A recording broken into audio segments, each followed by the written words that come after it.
used to bite my tongue and hold my breath, scared to rock the boat and make a mess. So I said quietly, agreed politely. Hi, and welcome to another edition of Steady Fire. I am your host, Bobby Sager, with my co-host, Cody Walsh. and we are here to talk about some more slightly interesting topics. It's all right. We'll get over it. The first thing we have on the agenda for today is the Game 7 of the World Series last night between the Giants and the Royals. All right. I'll start off by saying that I was not really that happy with the outcome. I kind of was hoping the Royals would pull it together. I don't mind the Giants.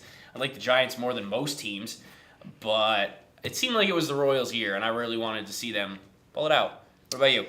Yeah, the one thing I'll say about that is that I was definitely rooting for the Royals too. I think this postseason they played some amazing games. Their games came down to extra innings, and the fact that they made it there, I think they won the hearts of almost any fan that was watching it, besides the Giants fans, obviously. But, you know, last night in Game 7, it was close in the last inning. It was. It was close. Alex Gordon came up when it was 3-2, bottom of the ninth, and he hits a triple on air from the Giants. What did you think about that? Well, I actually wasn't watching the game at that point, so I can't really comment on it, but I turned it on right after that happened, because then that was right when, what's his name came up, right? It was like right at the end of the game. Yeah, it was the end of the game. It was a big momentum switch, and it almost looked like something was going to happen, but obviously it didn't. But the one thing I will comment on, the play earlier in the game, that double play where Eric Hosmer slid into first base. Yeah. If he had been safe there, do you think it would have changed the outcome of the game? You know, it's really hard to say because anything could happen. Really, anything could happen. Just like that last play at the end where the two Giants in the outfield both made errors and Alex Gordon went all the way to third. Should have went home. All it took was a base hit and they could have had it, you know? And one thing I will say is Bumgarner. He played definitely amazing in the World Series and in the playoffs.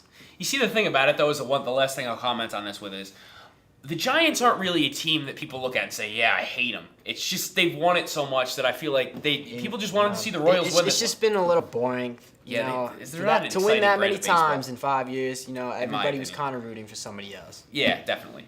And especially when you win it, three times in the last 5 years. 5 years. Yeah, it's a little excessive. Time to let somebody else have it. Definitely. Not really. All right. Second topic today is, in honor of Halloween being tomorrow, is favorite horror movies of all time. What's yours? You know, I'm not sure what my favorite horror movie is, but I can remember when I saw the movie Orphan in theaters with my friends, okay? I remember up to that point, I always told myself, yeah, I'm definitely going to adopt a kid one day.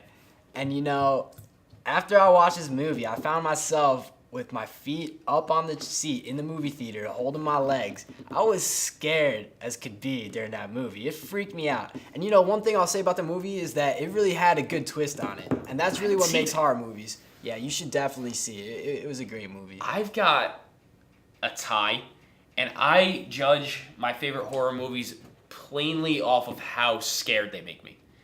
And I'm not saying these are the scariest movies or anything like that, but when I saw these movies, they scared the daylights out of me. The first one is not so much that it's like your normal jump at you scary, it's just a very creepy movie, and I think you could probably guess this one is the Poughkeepsie Tapes. I knew it's you'd say that. It's a really, really creepy movie. It's not one where you're going to be like, oh, wow, like I was jumping out of my seat, but it's just a creepy, creepy movie, and it really got to me. You know, the thing about horror movies is that it's more... The scarier thing is not so much something that makes you jump in the movie. It's something that makes you think and stays with you, like the mental, you know. It's a little... that movie was creepy. I remember we watched it together actually freshman year with a bunch of people on the floor. Really and creepy. Everybody... Really creepy. Wow, people were scared. Now, the second one was another one that I watched freshman year, and this movie had me jumping... If you remember the way we had our bedroom set up when we were living together freshman year, my bed was in the corner and there was like the wall right behind it. Yep. I walked and like stood up on the wall with my blanket in my hands. That's how scared I was when it happened. It's a movie called Grave Encounters, and it's nothing at all for the first hour and a half, and then it comes like a brick wall, and you don't expect it at all. And the last half hour or 20 minutes, well, I can't really. Now I'm saying this, everybody's gonna be ruined if they go and watch it. But when it hit, it's like non-stop, and it's a really scary movie. I liked it a lot too, but I was kind of sitting there like, what's going? This is terrible. Yeah, Nothing's yeah. happening. Definitely. That movie was all about the build-up, and it really delivered at the end. Yeah, definitely. And the one funny thing about that one too is we watched it with a lot of people on our floor. It was 3 of us that had watched it originally, and then we had all got scared and we hyped it up. Everybody else watched it together, and they were sitting there and they're like, "This isn't scary." So I feel like a scary movie is all in the atmosphere and your own anticipation of it. Definitely. All right. So what's the last thing we got today? Game Boy Color. Ooh.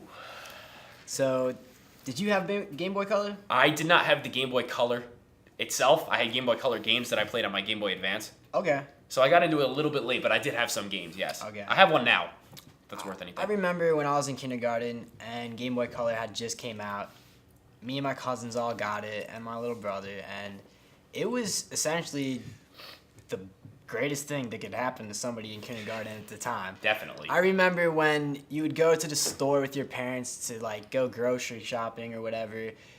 You would just see kids walking behind their parents, playing their Game Boy, not paying attention to anything, getting lost in the store.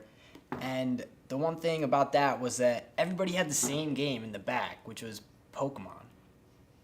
Pokemon Always. Yellow, Blue, Red, those games. Definitely. Yellow was the best. Yellow was definitely the best. That was the one that I have had. Yellow now. And Game Boy Color changed video games. It really did.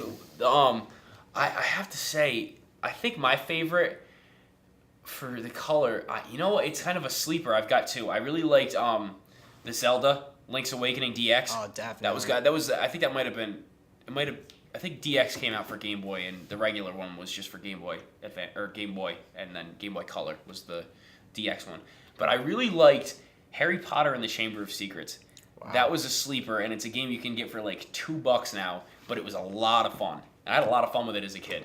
Oh, definitely. That was when Harry Potter first came out. Honestly, it was around the time Game Boy Color came out, and the fact that they had these games.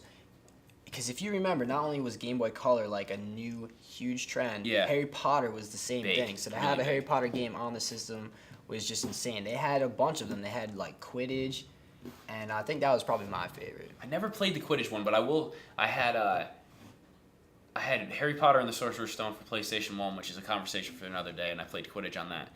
But the Game Boy Color definitely was just a great handheld system. Still plays well. I play mine all the time. The only thing is you got to have a warm light, or else you're in bad shape because it's Definitely. not a bright screen. You know at what's all. funny actually is that I was home this past weekend and I was going through stuff in my room and I found my Game Boy Color and I just hit the on switch just for the hell of it and it turned on. And it turned on, of And course. I was sitting in my room and I honestly I couldn't see anything on the screen. I had the thing in my face and I was just wishing I had my worm light. Well, all right. Another system down, another week down. Thank you for joining us, everybody. This has been Steady Fire with Bobby Sager and Cody Walsh. Have a good one.